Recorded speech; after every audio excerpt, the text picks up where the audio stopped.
hari pertama kali Ricis mendatangi rumah baru almarhum papa kemarin belum sempat karena seperti yang mungkin teman-teman lihat di berita ya, nggak dapat sinyal waktu itu. Ricis lagi di Flores, lagi naik gunung tuh waktu itu.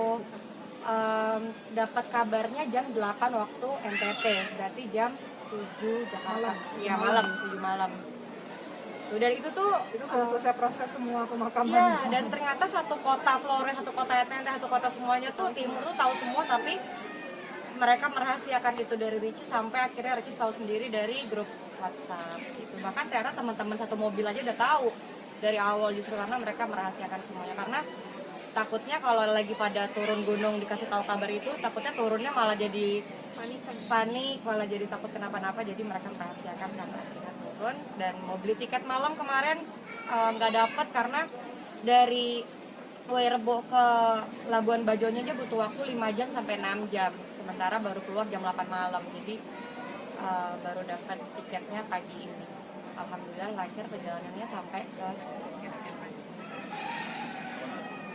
Saat mengetahui hal itu di berita. Taunya langsung dari handphone.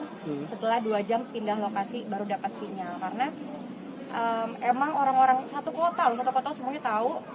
Orang-orang satu mobil tahu, tapi mereka merahasiakan. Jadi taunya langsung dari grup WhatsApp family. Itu kompak banget.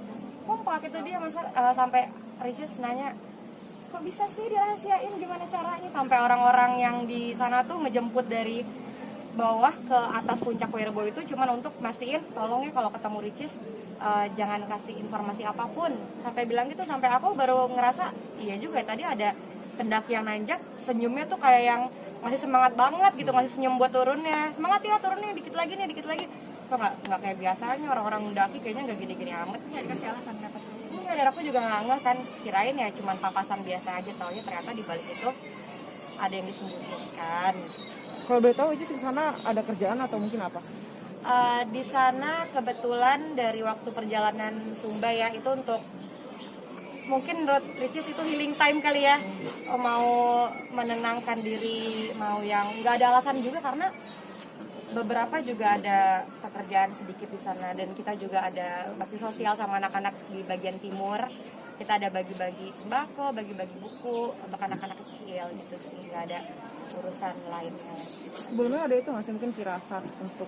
Kalau dibilang firasat sih Ricis nggak tahu tepatnya ya, cuman dari perjalanan pertama ke Sumba itu perasaannya tuh udah yang ini kenapa sih gitu, apalagi disambung waktu ke Ambon. Itu tuh di Ambon tuh udah yang semuanya bad feeling banget, tapi belum mikir kalau ada apa-apa di rumah, jadi masih belum mikir apa harus pulang ya, nggak pikir ke sana. Sampai akhirnya di hari Jumat dini hari ya, jam 1 pagi, mungkin bertepatan dengan berpulangnya papa ya, di harinya itu Ricis itu ngalamin muntah-muntah, sakit kepala. Tapi kalau dibilang masuk angin sih enggak, karena perutnya juga nggak sakit, jadi yang sakit cuma kepalanya doang. Terus makan jam segitu belum ada makanan, dan nggak dapat obat juga, jadi baru dapat pagi. Terus ditawarin sama orang Werbonya ini mau pulang atau mau lanjut. Ricis pikir kalau udah nyampe sini sayang nggak dilanjut, jadi mau nggak mau lanjut. Ternyata itu emang udah firasat buruk bahwa mungkin Allah minta Ricis pulang mungkin pagi itu. Jadi sebelum keberangkatan sempat ketemu papa atau bicara? Sebelum keberangkatan sempat bertemu, bahkan papa selalu berpesan ada yang makan telur setengah matang, selalu setiap mau kemanapun, dari Ricis TK, SD, SMP, SMA, bahkan sampai detik ini kalau mau kemana-mana pesannya adalah makan telur setengah matang biar sehat, karena papa tahu Ricis imunnya rendah kan, gampang sakit, jadi selalu dipesan makan ya, jangan telat, telur setengah matang gitu. Tahu kondisi papa saat itu seperti apa? Masih sempat vlog juga loh teman-teman, jadi papa sama tim Ricis masih sempat bagi-bagi THR, ya Allah masih yang happy banget gitu. Jadi Ricis pun ninggalin papa pergi yang udah tenang gitu, karena oh papa sehat. Karena kan kalau Ricis tahu di rumah ada yang sakit nggak mungkin pergi juga kan, jadi karena papa dalam keadaan sehat, Ricis minta izin, dikasih izin, udah izin sama keluarga juga, akhirnya berangkat. Ya menurutnya enak. Sedih dong pasti. Tapi yang pertama tuh kan aku di dalam mobil itu berempat, driver, tour leader, kakak Atika, editor, sama Ricis, berlima. Waktu 2 jam setelah pergi dari Werbo dapat sinyal itu kan, sinyal Ricis ngadet-ngadet tuh, mati hidup 2 kali. Hidup yang pertama itu chat belum dibaca semua, jadi baru baca yang grup family tapi masih yang belum inti, baru innalillahi siapa nih yang meninggal. Scroll masuk lagi sinyalnya masuk semua. Aku masih bilang ke teman-teman, aku nggak apa-apa, tapi yang lain udah nangis, kayak ikut nangis gitu aja. Tapi kalian bertiga tegar ya sepertinya dengan kehilangan sosok ayah ini. Kak Oki, Kak Cindy, Ricis gitu kan terlihat tegar gitu. Memang udah harus atau seperti apa? Sebenarnya tegar itu karena kita lihat wafatnya papa tuh keadaannya baik. Itu yang menghibur hati kita, dan tadi saya bilang sama adik-adik, kita sedih sih, tapi satu sisi ada rasa bahagia juga. Bahagia karena papa meninggal di hari Jumat. Untuk muslim meninggal di hari Jumat, insya Allah sesuatu yang baik. Kemudian papa meninggal di hari Jumat, papa meninggal di bulan Syawal setelah bulan suci Ramadan. Artinya kemarin papa sudah kumpul komplit bersama dengan seluruh anggota keluarga. Papa udah kumpul sama anak-anak, udah kumpul sama cucu-cucu, kita udah saling maaf-maafan. Kemudian beberapa hari sebelum wafat, papa udah pulang kampung. Jadi 3 hari sebelum wafat, papa tuh pulang kampung untuk bertemu dengan keluarganya di kampung halamannya Di Brebes.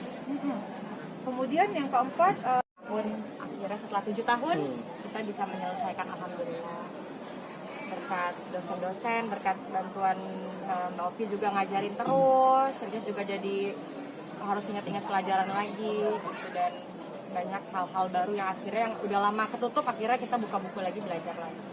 Karena kata papa, pendidikan itu paling penting. Jadi mau nanti Ricis terkenal apapun, yang paling penting pendidikan itu harus diselesaikan, katanya gitu.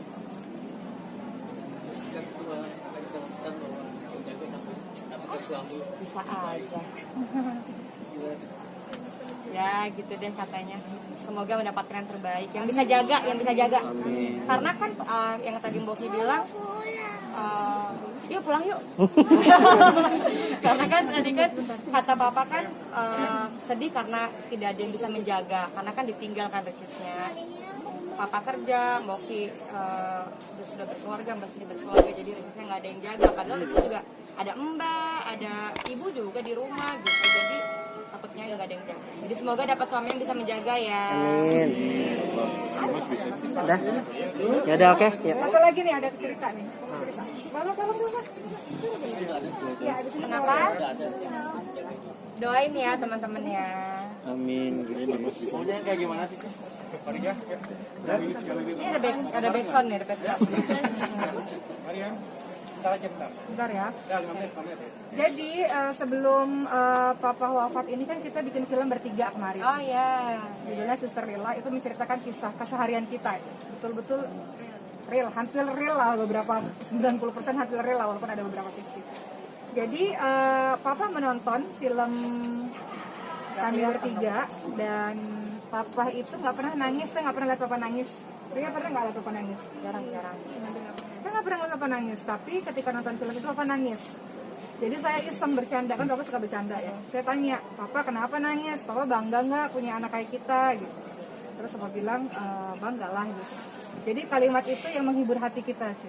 Makanya selain saya mengucapkan kepada banyak orang yang telah membantu pemakaman papa, saya juga mengucapkan terima kasih pada adik-adik saya karena sudah memberikan yang terbaik untuk papa, sehingga papa merasa bangga dengan mereka-mereka ini. Mudah-mudahan itu yang membuat kita tidak berlarut-larut dalam kesedihan. Oke. Udah ya? Kakaknya nggak pakai jilbab. Mungkin itu saja kali ya yang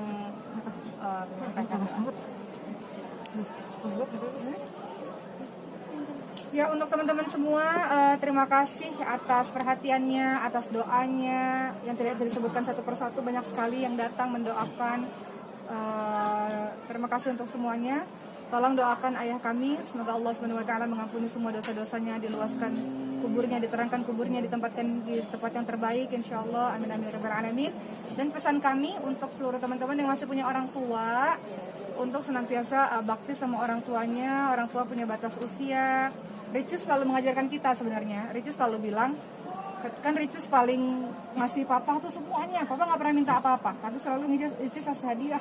Sampai saya bilang, kenapa deh kasih hadiah terus gitu. Ricis kasih semuanya buat papa, dan Ricis selalu bilang, uang aku tuh uang papa, kata Ricis gitu. Dan satu kalimatnya Ricis yang mengajarkan pada kita semua adalah, mengajarkan pada saya juga, Ricis bilang, nggak apa-apa, kan orang-orang itu ada batas waktunya, kata Ricis gitu. Ya kan, Dek? orang tua itu ada batas waktunya. Jadi maksudnya mumpung masih ada, aku mau bahagiain papa. Itu kalimat yang selalu dia ucapkan. Itu benar loh Mbak Ki, papa benar-benar bahagia. Jadi pas papa main ke rumah Cindy tuh papa yang papa cerita tuh tentang Boki sama adek. Jadi papa kalau cerita ke rumah Cindy bilang, kan aku dipanggilnya Mbak Nia. Mbak Nia, papa seneng papa dikasih hadiah sama dikasih sama adek. Iya. Adek dikasih ini dikasih itu. Papa nggak pernah minta apa-apa. Papa orang paling sederhana di dunia. Tapi Ricis yang sering memberikan, tiba-tiba ngasih sawah, ngasih rumah, ngasih apa segala macam dikasih, sampai papa bilang tabung uangnya deh, jangan dibeli-beliin gitu. Tapi Ricis selalu bilang bahwa nggak apa-apa, aku mau bahagiain papa untuk papa.